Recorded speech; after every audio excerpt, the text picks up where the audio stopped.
Seyni Diène, directeur général ONAS. Merci madame. Avant d'en venir à l'impact, je pense qu'il est important de souligner que nous sortons d'une visite de nos partenaires techniques et financiers, d'une visite qui nous a permis d'avoir une idée globale déjà de ce qui s'est fait jusqu'à présent et de prendre aussi des rapports au futur. Donc c'est un projet important, comme vous le savez, c'est l'un des projets, c'est un projet révolutionnaire même, devrais-je dire, parce que c'est l'un des projets les plus importants de l'Afrique de l'Ouest. Il faudrait que je fasse un peu l'historique du projet parce que c'est un projet qui vient d'une initiative ancienne, mais qui a pris effectivement départ vers les années 2021. Et voilà, malgré des péripéties, étant composé de différentes composantes, vous comprendrez que la cadence de ces différentes composantes est plus ou moins différente. Mais ici, nous sommes au cœur du projet. Le cœur du projet, c'est la station d'épuration. Et actuellement,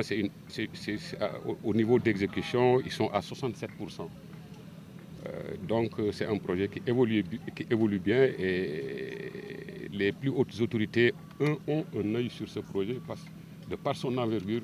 mais surtout de par son importance.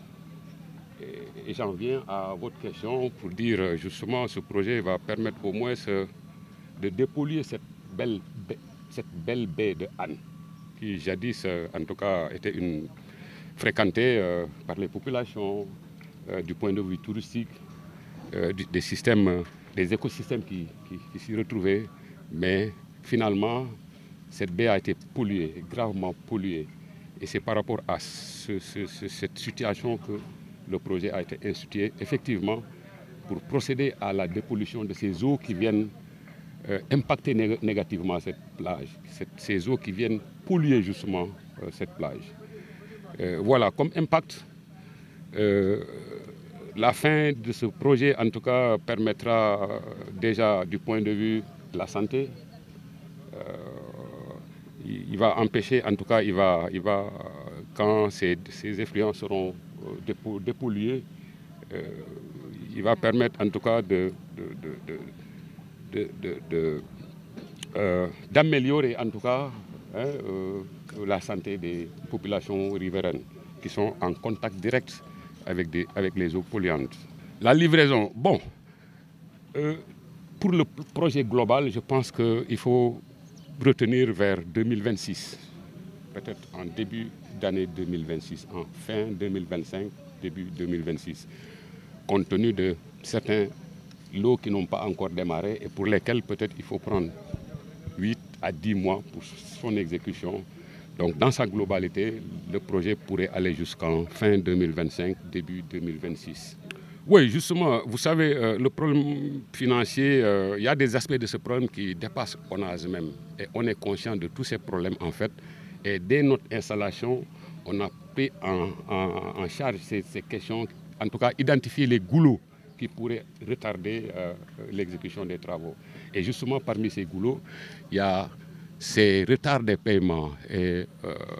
pour lesquels d'ailleurs nous avons saisi le ministre de l'Hydraulique, le ministre de tutelle, pour le sensibiliser de la question. Et lui-même aurait écrit à ses collègues par rapport, par exemple, à la DODP, par rapport à la DCMP,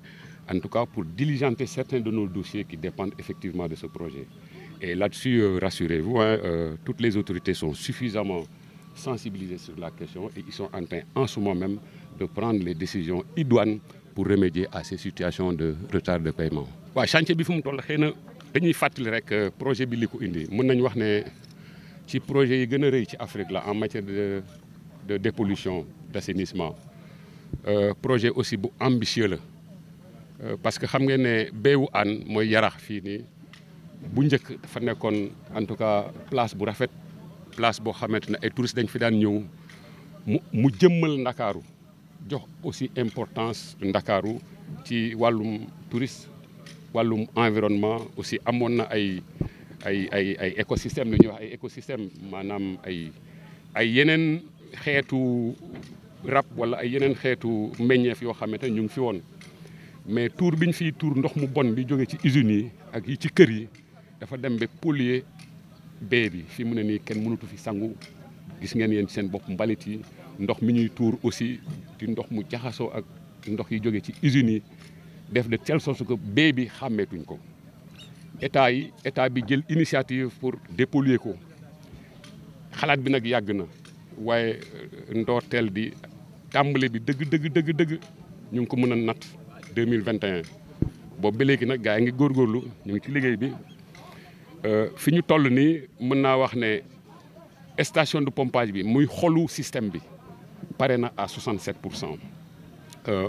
ñu ngi def ay effort nag pour jéem a respecter délai yi pour que d'ici peut-être 2026 fin 2025 ñu mën ko réceptionner pour que njëriñ li ñu war a mën a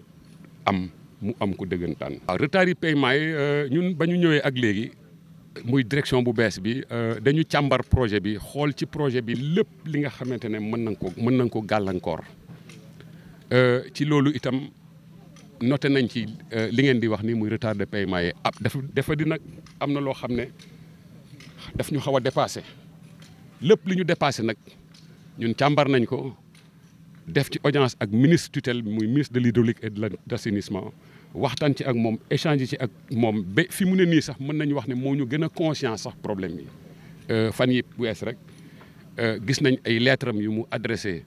ay collègues am yeneen ministre parce que projet du dépendre ci ñun ministre bi rek parce que DCMP mu ngi fi mooy ñuy càmbar warum marché yi DODP mu ngi fi aussi mooy ñi nga xamante ne wàllum dette extérieur bi ñoom ñoo koy gérer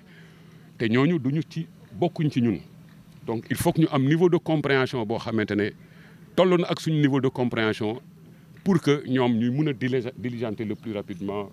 suñu dossiers yi nekk foofu mais alhamdulilah rabbi alamin ministre de l'hydraulique ba ci autorités yu gën a mag yi muy président de la république muy premier ministre Ousmane Sonko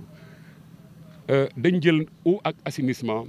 comme priorité ci seen gouvernement donc ñu am yaakaar tey jii que ne problème yi ci war a mën a nekk yëpp en tout cas